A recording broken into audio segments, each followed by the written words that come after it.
Hi all welcome to my channel.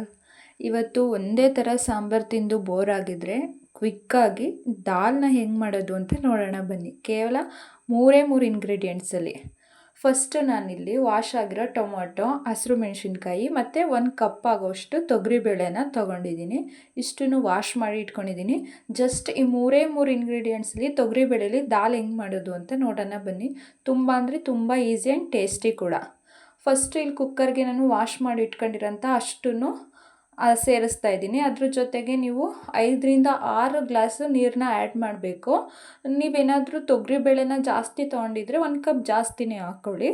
ನಾನಿಲ್ಲಿ ತೊಗರಿಬೇಳೆ ಅಳತೆ ಮೇಲೆ ನಾನು ನೀರನ್ನ ಹಾಕ್ಕೊಂಡಿದ್ದೀನಿ. ಮತ್ತು ಅದ್ರ ಜೊತೆ 1-2 ಸ್ಪೂನ್ ಎಣ್ಣೆ, ಅರಿಶಿನದ ಪುಡಿ, ಸಾಲ್ಟ್ ಹಾಕೋಬೇಕು.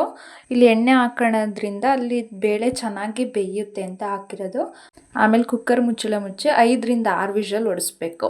ನೆಕ್ಸ್ಟು ನಾನಿಲ್ಲಿ ಒಗ್ಗರಣೆಗೆ ಅಂತ ಅಂದ್ಬಿಟ್ಟು ಜೀರಿಗೆ, ಕರಿಬೇವಿನ ಸೊಪ್ಪು, ಬೆಳ್ಳುಳ್ಳಿ ತೊಗೊಂಡಿದ್ದೀನಿ. ನೆಕ್ಸ್ಟು ನಾವು ಕುಕ್ಕರಿಗೆ ಇಟ್ಟಿದ್ವಲ್ಲ ಮೆಣಸಿನ್ಕಾಯಿ ಮತ್ತು ತೊಗರಿಬೇಳೆನ, ಅದು ಫುಲ್ಲು ಬೆಂದಿರುತ್ತೆ. ತೊಗರಿಬೇಳೆ ಬೆಂದು ಫುಲ್ ಅದೇ ಎಲ್ಲ ಮಸ್ತೋಗಿರುತ್ತೆ.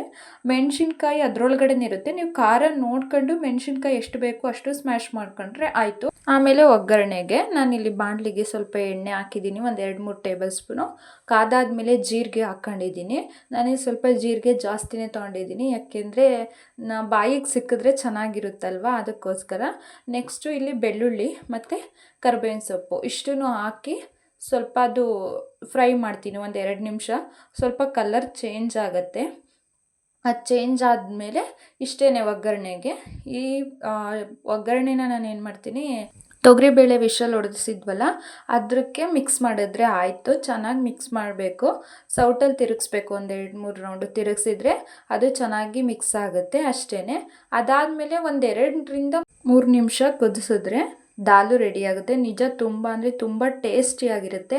ನೀವು ಚಪಾತಿಗೆ, ರೈಸ್ಗೆ, ಇಡ್ಲಿಗೆ ಟ್ರೈ ಮಾಡ್ಬೋದು. ಒಂದ್ಸಲ ಮನೇಲಿ ಟ್ರೈ ಮಾಡಿ, ತುಂಬ ಚೆನ್ನಾಗಿರುತ್ತೆ. Thank you.